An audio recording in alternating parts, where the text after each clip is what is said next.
Teenage years surrounded by the greatest fighters of the 70s, including Joe Frazier, Muhammad Ali, and George Foreman. If you could survive 1 or 2 rounds with me, I could really do damage to your body physically and your brain. The Easton Assassin has blossomed into a god of boxing of his own, becoming the undisputed heavyweight champion of the world and making some of the most memorable title defenses possible in the 80s thus far. Poor man is still smiling, and look how battered and beaten he is. If the man was black, he wouldn't be nowhere. You know it, I know it, everybody knows it. I have to convince you day in and day out, there's no one in the world today could beat me. Holmes has refused to fight Cooney in spite of what he said to the media, where he verbalizes one thing, but in fact and in truth, when it came time to sign a contract, never got back to us after a meeting where we were supposed to sign a contract. Blood on his fangs and a newfound lust for a world title. Jerry Cooney, a lovely man deep down inside, yet ironically a danger on the inside of the ring. He's amazing. The height, reach, weight, as big as that guy is, his agility, it's amazing. He's really a top prospect. Can Holmes' savviness between the 4 ropes help him overcome the titan ahead? Or will this colossus loom a large shadow that Larry can't escape and split his undefeated record of 39-0 into 2? Holmes had fought tooth and nail to garner a respectable fan base in size. However, while his charisma failed to match up to even half of Ali's or his mentor Joe Frazier, Holmes was a talent who earned his keep as the greatest heavyweight in the world throughout the first half of the 80s. And I don't have to run from nobody anymore. And I got the power, I got the jab, so why should I have to worry about anybody? And after some iconic victories over the great Ken Norton, heavy hitter Ernie Shavers, ancient Muhammad Ali, and former world champions Trevor Berbick and Leon Spinks, Larry is set to fight his most formidable contender yet, the gentleman Jerry Cooney. And come June 11th, I promise you, Jerry Looney Cooney will be knocked out. Would dominate for 8 more fights following this great occasion. While he never matched the pay-per-view numbers he generated this year, he achieved many of his most significant wins. But while Holmes made successful title defenses, his once immaculate conditioning and morale slowly slipped away. On his 49th professional fight, for the victory that would have him tied with Rocky Marciano as the longest reigning undefeated heavyweight champion, the legendary light heavyweight Michael Spinks put on a masterclass of performance and supposedly ended the career of Mr. Holmes after nearly a decade of dominance. Styles make fight. Michael Spinks got a very unique style, and he took a good punch, and the punches that I thought I had, I couldn't land them. After 2 years out of the ring, Holmes returned for another title shot against the undefeated heavyweight champion Mike Tyson, who knocked out Holmes for the first and only time in his career. It's great to have the name on my record, but everyone knows Larry Holmes was a legendary fighter, and if he was at his best, I couldn't stand a chance. He's a great fighter. I admire him very much.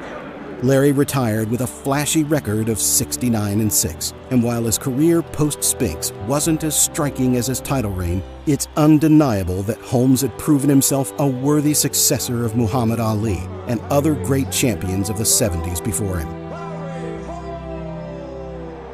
On October 2, 1980, defending WBC heavyweight title, Holmes beat Muhammad Ali by TKO at 3 o'clock in round 10 of 15 and won vacant the ring heavyweight title.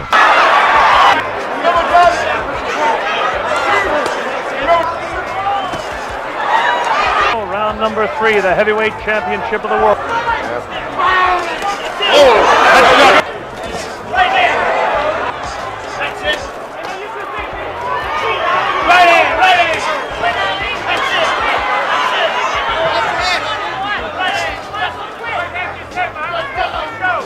From Caesar's Palace in Las Vegas, Nevada, that's the end of round number 7. You get the idea that Muhammad Ali might explode at any time, too. It doesn't seem that it's... Good right hand, the most solid right hand of the fight there, taken on the chin of Muhammad Ali. Is Ali hurt?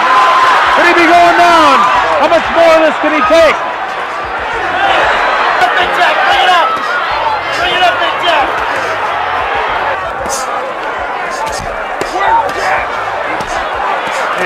working over the body and the head of Ali. Ali taking a tremendous punishment here.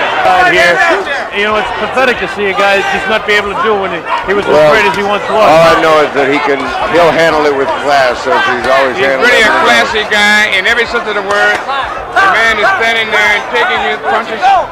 He's taking his dues, but it's just the time now. He could lay down as soon as he found out that his arms weren't working. He's staying there. Angelo Dundee wants to stop the fight.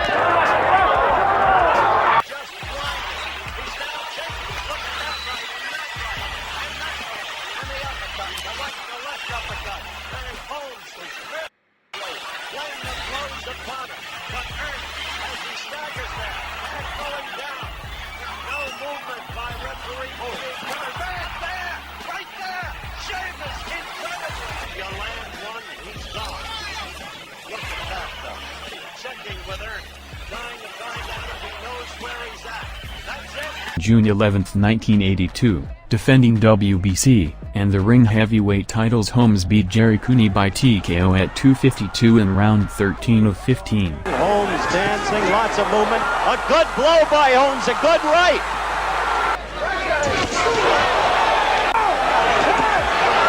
A quick right by Holmes in the fight. Second round. Holmes knocked Cooney. Dundee used to call Jerry a one-arm bandit, saying he can only fight with the left. Cooney getting it now from Holmes. For a moment looked like Jerry might go down. Holmes is really laying it all over. Crowd is getting its money's worth.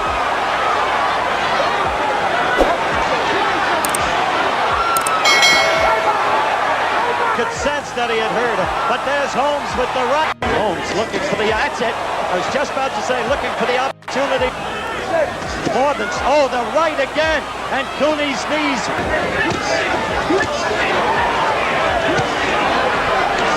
Mess. No other way to put it.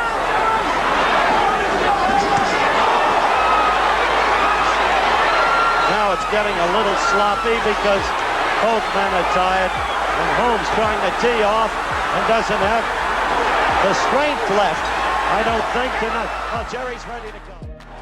Valley is calling it off. Let the scene speak. 1981, defending WBC and the ring heavyweight titles, Holmes beat Leon Spinks by TKO at 2:34 in round 3 of 15. Chance. Larry gives him an excellent chance of the New York, California. Referee keeps position well. Two good lefts in, even more than it does in the ring. Spinks fought Spinks when he won easily. 50 seconds left in advantage. Spinks had Holmes clearly rattled. Now to see Larry lose his cool. Oh, a good left to the belly. Then scoring heavily against Spinks. Now he's fighting, is really teeing off on him. Has him measured. You see the left measuring him, then the right, and then the left. And Spinks is ready to go. The key to this, don't lose your head. Work the opponent. Don't try to put him away too soon. Leave yourself open. 1979, defending WBC heavyweight title, Holmes beat Tassio Casio by TKO at 2:38 in round 7 of 15. Crowd sometimes moving into a deeper crowd. The left of Holmes just got in because he is so unorthodox. He has a tendency to drop it from time. Again the right. You see how Ocasio leaves himself open to the right? Ocasio with that flashing grip. See that right get in there? The victor, 20 KOs. Good left under Ali against right lead. Now Ocasio's hurt. He drew a right lead. This is what was discussed in the corner. Larry going down to the stomach. Hit him in his dressing room after the fight. There's that right uppercut. There, now Holmes is turning to the uppercut, to which Ocasio is particularly vulnerable, with the head held forward. There's the left. There's the right. Ocasio fights on. Padilla says, okay. Ocasio, now, there's the third knockdown. Championship fight. Padilla lets it go on. How much longer? That should do it. Stop. Padilla stops the fight. Finally. 5th 1983, defending the ring heavyweight title, Holmes beat Marvis Frazier by TKO at 2:57 in round 1 of 15. Didn't have him down. Oh! The long right hand mismatched to many people thought it was.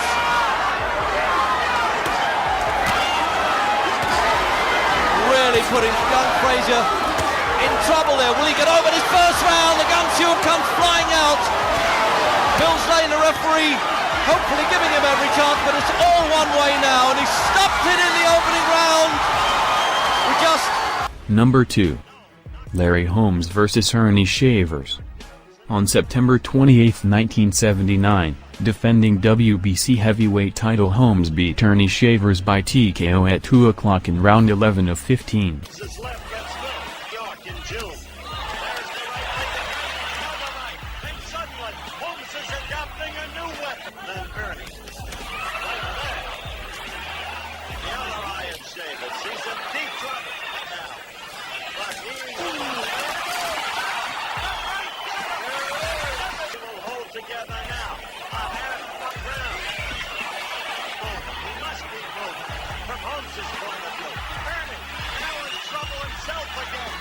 He was out of shape, addicted to alcohol, and in a brutal depression. He got knocked out in the 5th round with his worst performance yet, and returned to the ring only once more 3 years later, where Jerry unfortunately met the mortar strike of George Foreman's uppercut that had him knocked out and out of the ring for good. What's your attitude on your future? I'm going to come back a couple more times. No, that's it. That's it for me. I just got caught out there. I got caught with a good shot, and that's it.